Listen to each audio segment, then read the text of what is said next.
Welcome back to mom special. సోయాతో తయారు చేయబడిన మీల్ మేకర్ 65 ఎలా చేయాలో ఈ వీడియోలో మీకు చూపిస్తాను. స్కిప్ చేయకుండా లాస్ట్ వరకు చూడండి.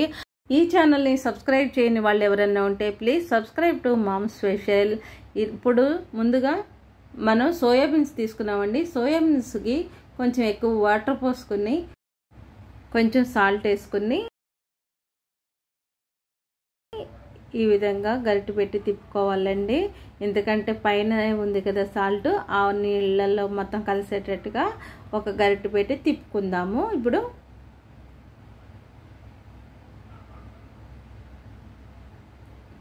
ఇదిగోండి, ఇట్లా ఈ విధంగా తిప్పుకుని మూత పెట్టుకుందాము.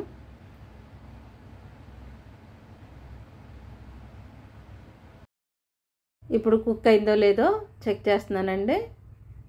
గరిటె పెట్టుకుని ఒక పీసు నొక్కి చూస్తే మనకి కుక్ అయిందో లేదో తెలుస్తుంది.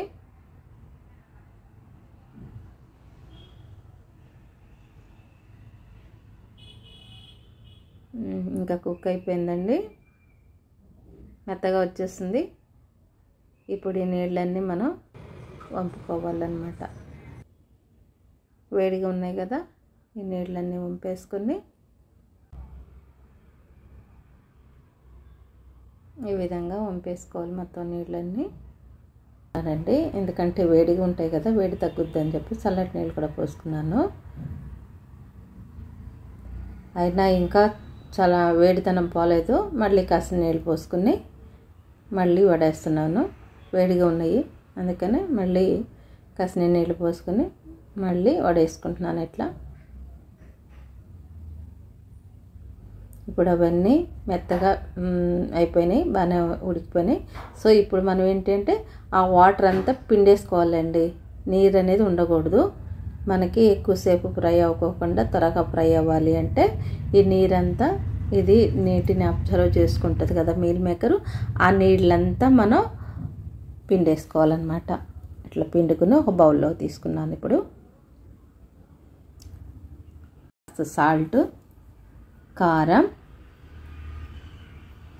ఫ్లోర్ వేసుకున్నానండి. వేసుకోవచ్చు అట్లా. కొద్దిగా అల్లం వెల్లిపాయ పేస్ట్ కూడా వేసుకున్నానండి. ఇది ఆమ్చూర్ పౌడర్ అండి. ఆమ్చూర్ పౌడర్ కూడా వేసుకున్నాను కొంచెం.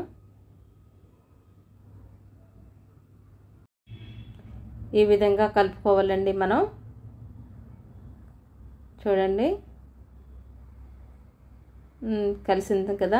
ఇప్పుడు నాకు పిండి చాలలేదనిపించింది, కొంచెం మైదా పిండి వేసాను. మైదా పిండి కానీ బియ్య పిండి కానీ రెండు ఏదైనా వేసుకోవచ్చు.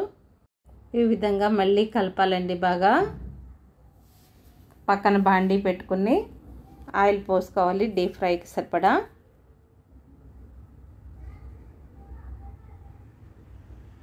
ఆయిల్ పోసుకున్నాను. ఇప్పుడు మనం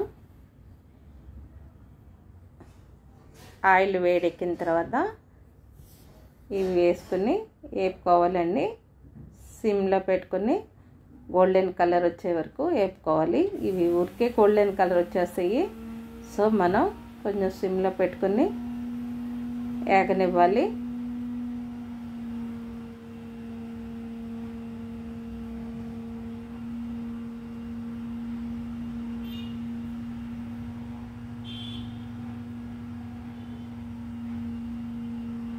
వేగుతూ ఉన్నాయి. పిల్లలకి ఈ విధంగా ఈవినింగ్ స్నాక్స్ ఇంట్లోనే చేసి పెట్టుకుంటే సోయాలో ప్రోటీన్ కంటెంట్ ఎక్కువ ఉంటుంది కాబట్టి పిల్లలకి హెల్త్కి కూడా మంచిది. ఈ విధంగా మనం పిల్లలకి చేసి పెట్టుకుంటే హెల్తీ అండ్ టేస్టీ రెసిపీ తయారైపోతుంది. సో మనం ఇప్పుడు ఆమ్చూర్ వేసుకున్నానండి, కొంచెం సాల్ట్ వేసుకున్నాను, రెండు మిక్స్ చేసుకుంటున్నాను వీటిల్లో. చూడండి, ఇంకంతే రెడీ అయిపోయినాయి. ఈ విధంగా సోయా 65ని పిల్లలు స్కూల్ నుంచి రాగానే వేడివేడిగా పెడితే హెల్దీ అండ్ టేస్టీ అయిన ఈ రెసిపీని పిల్లలు ఎంతో ఎంజాయ్ చేస్తూ చక్కగా తింటారు. మనకి కూడా హ్యాపీగా